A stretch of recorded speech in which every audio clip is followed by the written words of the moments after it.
जोहार साथियों, सांस्कृतिक बदलावों के ऐसे वीडियोस के लिए चैनल को सब्सक्राइब करें, लाइक, शेयर और कमेंट करें।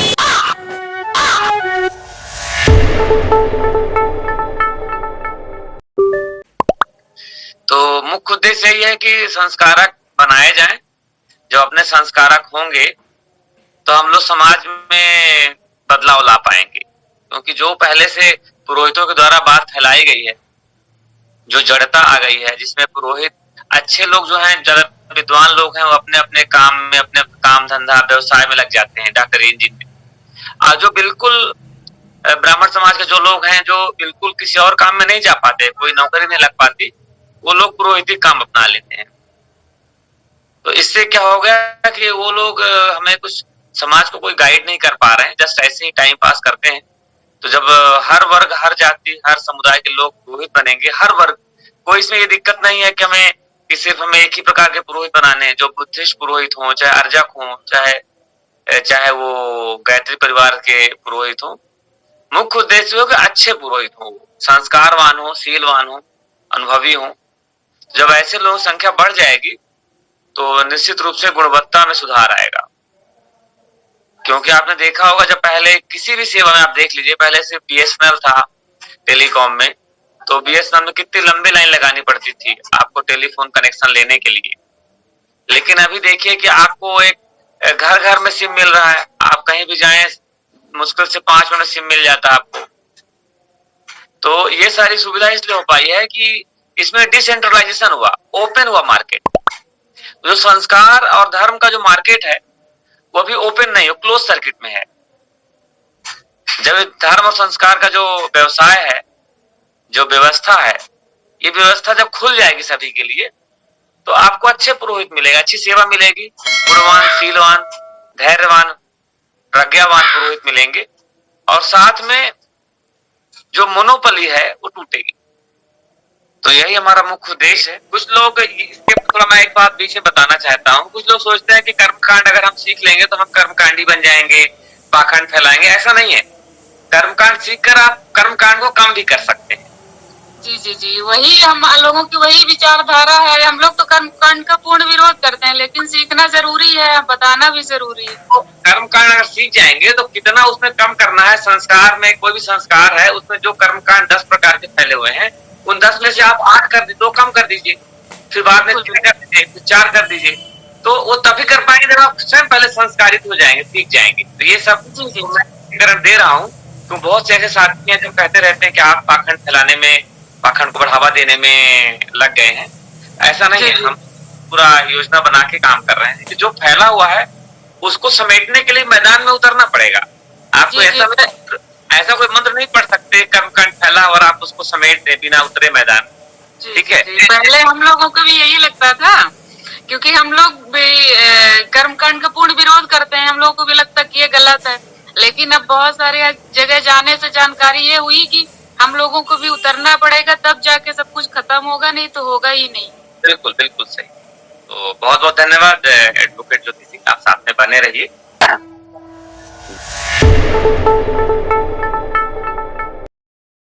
जी सर, नमस्कार। नमस्कार सर, नमस्कार। जी सर, मैं डीडी पटेल बोल रहा हूँ सर, जनपद जौनपुर से। मैं जनपद बहराइच में,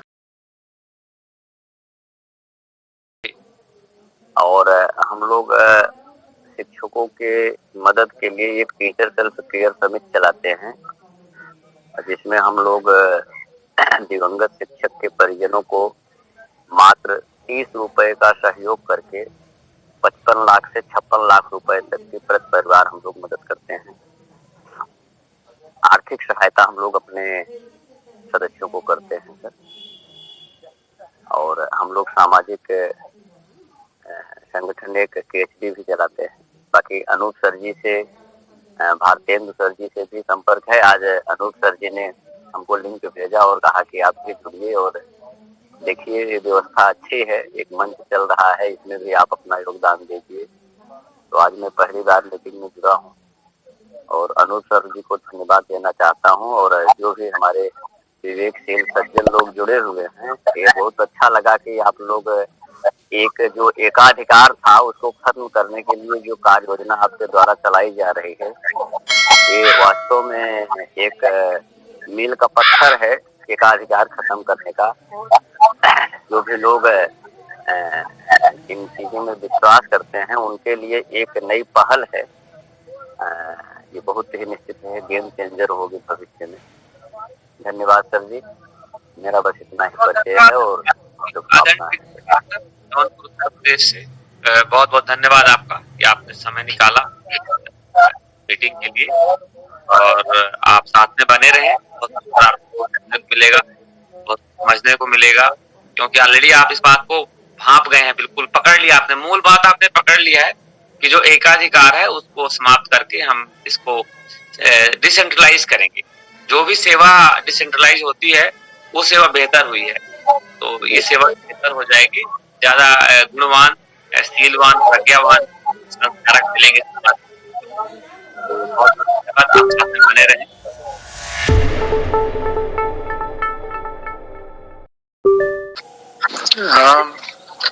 जनार्दन जी, आपको और सभी साथियों को सादर नमस्कार।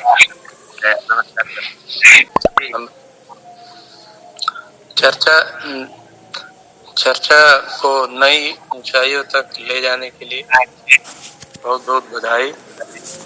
और नए साथी जुड़ रहे हैं, ये बहुत अच्छी बात है, और इससे ये प्रतीत होता है कि कार्यक्रम में सभी लोग रुचि ले रहे हैं और नए नए साथियों तक संदेश जा रहा है, उनको आमंत्रित कर रहे हैं और आ रहे हैं, और रुझान बहुत अच्छा है। और हमें और हमारे सभी साथियों को उम्मीद है कि पुरोहित का प्रथम बैच जो है ना जल्द ही मोर्चा संभाल लेगा, और आने वाले समय में इनका योगदान बहुत ही महत्वपूर्ण होगा। और अलग अलग एज ग्रुप के लोग आ रहे हैं, ये बहुत अच्छी बात है। मैंने सुना मैडम अभिलाषा जी बोल रही थी, और झांसी से मैडम ने जो अपनी बात रखी, वास्तव में महिलाओं में इस समूह से जुड़ने के लिए और समाज के योगदान करने के लिए भी सराहनीय कदम है और सराहनीय सोच में परिवर्तन।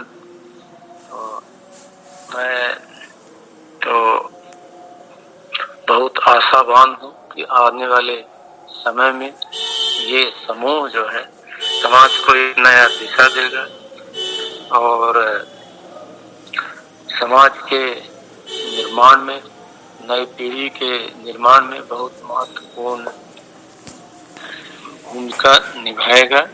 और इनकी भूमिका जो होगी ना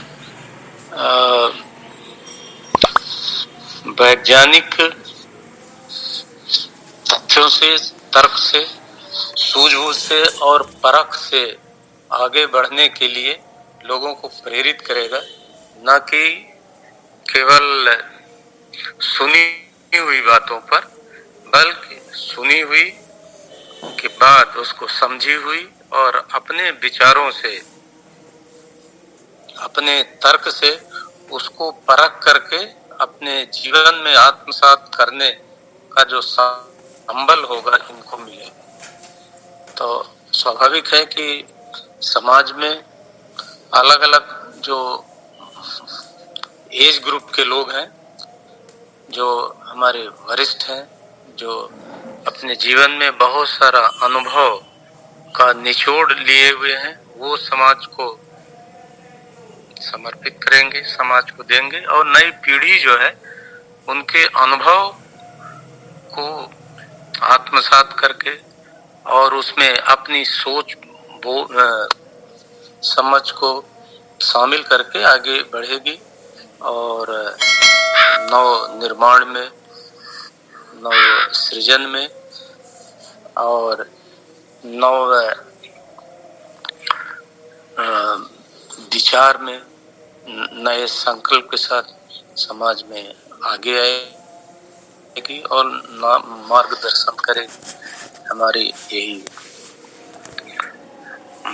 सोच है, हमारी यही मान्यता है और हमारा यही विश्वास है कि इस संबल के साथ हम आगे बढ़ेंगे। और स्वाभाविक है कि ये जो प्रशिक्षित टीम होगी स्वप्रेरित है और स्वप्रेरित टीम जो होती है ना, उसमें संधारणीयता होती है। वो किसी भी परिस्थिति में आगे बढ़ने का संबल अपने पास रखती है और इससे निश्चित है कि इसके गति में, इसकी दिशा में कोई भी बदलाव नहीं आएगा। एक अपना लक्ष्य है, जब तक लक्ष्य को प्राप्त नहीं होगी तब तक ये आगे बढ़ते जाएगी। और स्वाभाविक है कि जब एक नई सोच के साथ हम आगे बढ़ते हैं तो साथी आते जाते हैं और जुड़ते जाते हैं और अपना ये कारवां जो होता है और भी बलवान होता जाता है। इसमें शक्ति आती है, इसमें नया उत्साह, नई उमंग और नव निर्माण का जो समर्पण होता है समाज के लिए बहुत ही कल्याणकारी साबित होगा। मैं ऐसा विश्वास रखता हूँ तथा सभी जुड़े हुए साथियों को मैं बहुत बहुत बधाई देता हूँ। आप यूं ही अपना योगदान प्रदान करते रहिए और समाज के नव निर्माण में अपनी महती भूमिका निभाते रहिए। बहुत बहुत धन्यवाद। मैं कई साथियों को देख रहा हूँ, अच्छा लग रहा है। अनूप सचान जी भी जुड़े हुए हैं, अश्विनी जी हैं, ये काफी वरिष्ठ लोग हैं साथ में, और दुर्पाल जी हैं और कई साथी हैं।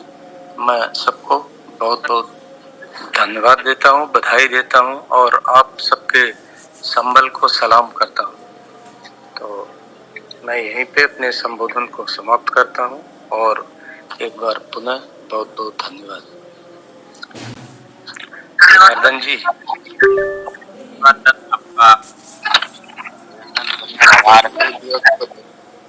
राहुल जी से मैं आग्रह करता हूँ कि राहुल जी मंच को आगे संचालित करेंगे। आदरणीय राहुल जी। धन्यवाद जनार्दन सर। मैं आगे संचालित करूंगा, लेकिन मैं थोड़ा सा अपनी बात भी रखना चाहता हूं।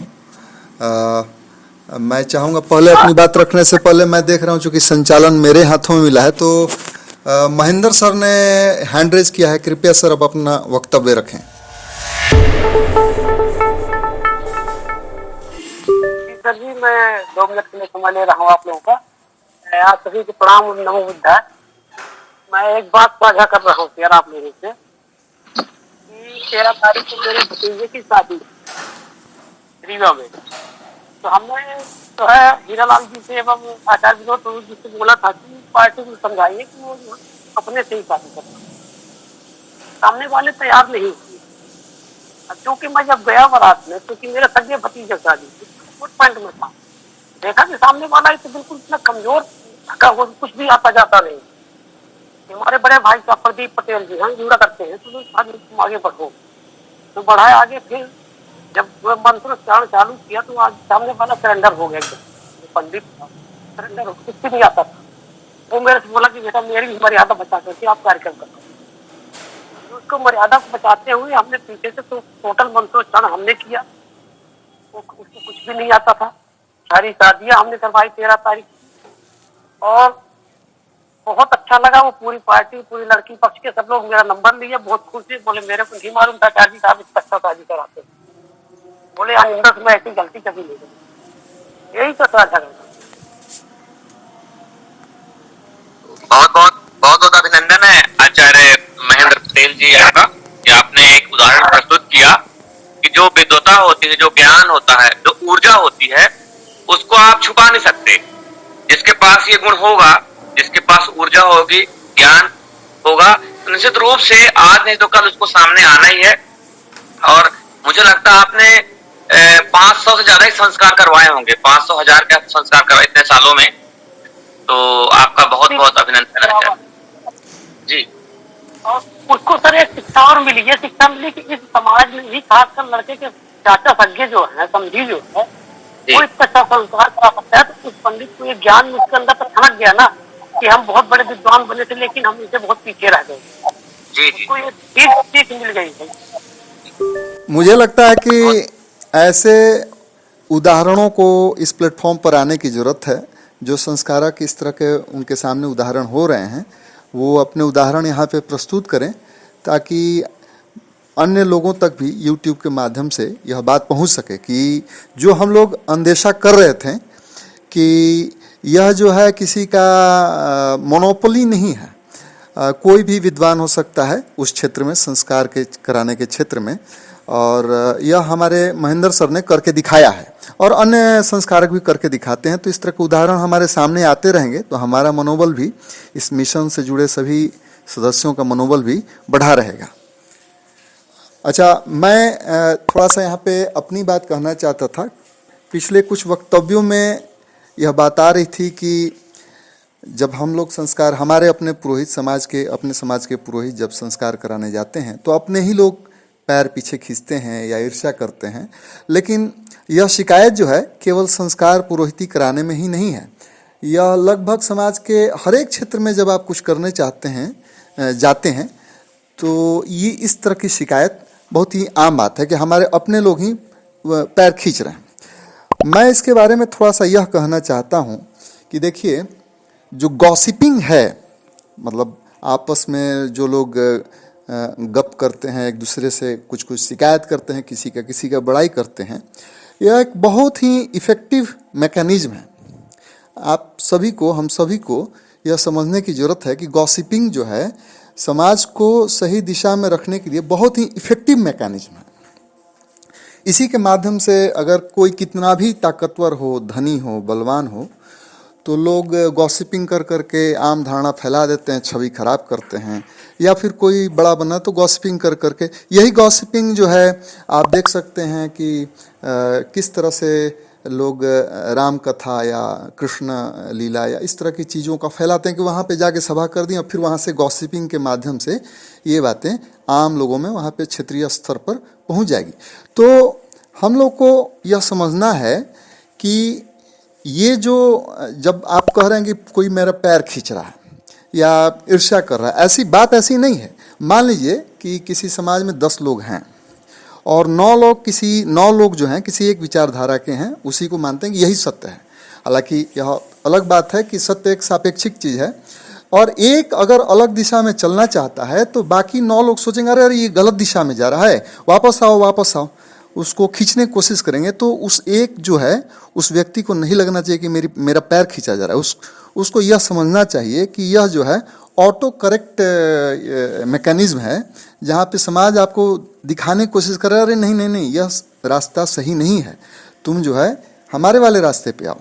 तो अब यह उस एक की बहादुरी है कि अगर वह सस्टेन कर जाता है, अपने विचारधारा को सस्टेन कर सकता है एक लॉन्ग टाइम के लिए, एक लॉन्ग पीरियड के लिए, तो फिर उसकी विचारधारा भी, उसके विचारधारा के भी कुछ फॉलोअर्स हो जाएंगे। इसी तरह से जितने भी विचारधारा फैले हैं सारे के सारे इसी मैकेनिज्म पर, इसी सिद्धांत पर चलते हैं कि अगर आप जो लेके चले हैं वह बहुत लंबे समय तक अगर सस्टेन कर गया तो फिर उसके फॉलोअर्स बढ़ जाएंगे और फिर वो भी एक मुख्य धारा वाली बात हो जाएगी कि भाई यह भी एक मुख्य धारा है, उसमें बहुत सारे लोग हो जाएंगे। तो ये मैं कहना चाहता था। और दूसरी बात, मैंने एक वक्तव्य में कहा था मदद करने वाली बात कि ए जो है अगर बी की मदद करता है तो फिर ऐसा एक उम्मीद नहीं रखना चाहिए कि बी ही जो है उस कृतज्ञता को वापस करें, क्योंकि हो सकता है कि बी जो है उस पोजीशन में न हो। तो यह जो मदद है सी से भी आ सकता है, डी से भी ए को आ सकता है, और ए को कंसीडर करना चाहिए कि ठीक है कहीं ना कहीं से मदद आया। मैं यहाँ इस प्लेटफॉर्म पर यह क्यों कहना चाहता हूँ कि अचानक मेरे दिमाग में एक दिन आया यह बोलने के बाद कि मैं जो शिविर लगवा रहा हूँ, चाहे जो भी कार्यक्रम कर रहा हूँ, तो इससे मुझको क्या फ़ायदा है। मतलब यह क्वेश्चन बार बार मेरे अंदर से और अनेकों लोगों से भी आ रहा है कि मुझे क्या इससे फ़ायदा है। तो मैं यह देख पा रहा हूँ कि ठीक है, मुझे डायरेक्टली फ़ायदा नहीं है, पर बहुत सारे लोग जो लाभान्वित हैं वह मुझे भले नहीं दे रहे हैं, लेकिन कुछ अन्य लोग जैसे जनार्दन पटेल हुए हैं, प्रोफेसर संजय कुमार हुए हैं, मेरे ससुर हुए हैं, अन्य लोग जो हैं कहीं ना कहीं दूसरे तरह से मेरी मदद कर दे रहे हैं। तो यह एटीट्यूड अगर रहेगा तो समाज में सहयोग की भावना रहेगी कि हम ए जो है बी से अगर बी की मदद कर दिया तो बी से ही वापस न ले, सी से भी और डी से भी जो मदद मिल रही है उसको भी कंसिडर यही किया जाए कि एक ही मदद हो चुकी है। तो इन्हीं शब्दों के साथ आप सबको एक बार पुनः अभिनंदन, वंदन, आभार। और हम दोबारा यह संकल्प व्यक्त करते हैं कि यह मिशन हम लगातार चलाते रहेंगे जब तक कि समाज के हर परिवार में एक नए पुरोहित संस्कारक ना हो जाए। हमारा उद्देश्य ये नहीं है कि सिर्फ गांव में, हम कहते हैं कि हर परिवार में क्यों नहीं। आप जैसे देखिए कि हर परिवार में आज ड्राइवर है, अगर आपके पास गाड़ी है तो ड्राइवर भी रखें आप नहीं तो क्यों ड्राइवर आप बाहर से लेंगे, आप खुद ड्राइवर होना चाहिए।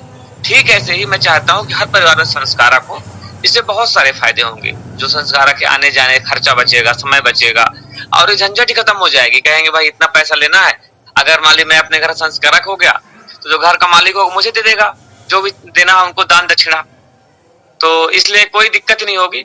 आप ये उद्देश्य लेके चलें कि हर परिवार में किसी न किसी विधि से, किसी न किसी परंपरा का संस्कारक पुरोहित होना चाहिए। घर का ही आदमी जन्म संस्कार करवाए, घर का ही आदमी मृत्यु संस्कार करवाए। इन्हीं उद्देश्यों को हम लेकर चल रहे हैं और इस तरह से जो विकेंद्रीकरण होगा, जो हम हमेशा बात करते हैं कि जो आस्था का विकेंद्रीकरण होना बहुत जरूरी है, तो इस पर चर्चा जारी रहेगी। आप सबका पुनः एक बार अभिनंदन, वंदन, आभार। जय भारत, नमो बुद्धाय, जय संविधान।